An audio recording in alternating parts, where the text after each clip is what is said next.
Hello friend, जय जगन्नाथ। चलतु पंचुक तो सर काली कार्तिक पूर्णिमा। तो आज मुझे आपण मानू डंगा भसवा बोईतर मुरुज देखेबी। बोईतरे जगन्नाथ बलभद्र तीन ठाकुरंकर सुभद्रा तीन ठाकुरंकर मुरुज देखेबी। तो देखंतु बहुत सहजरे करिछि, आपण माने भी निश्चय करि परिबे। वीडियोटी भल लगे निश्चय सब्सक्राइब करदे। जो मैंने सब्सक्राइब कर अनेक अनेक धन्यवाद।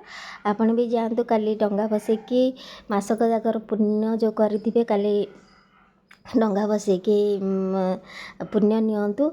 मत बहुत भल लगे डंगा बसिया को जो कह जाए जे आकामा बोई पान गुआ थोई पान गुआ तोर मासिक धर्म मोर बहुत भल लगे। तो देखो मुझे स्टार्ट करदे आप देखिपारे मुर्जटा स्टार्ट करदे बहुत इजी करी आपण मैंने करें। तो देखूँ आउ निश्चय एमती करूँ। भल लगे वीडियोटा निश्चय सब्सक्राइब करदे, लाइक करेंगे, आपन सांग साथी सहित शेयर करदे। तो चलते देखो वीडियो।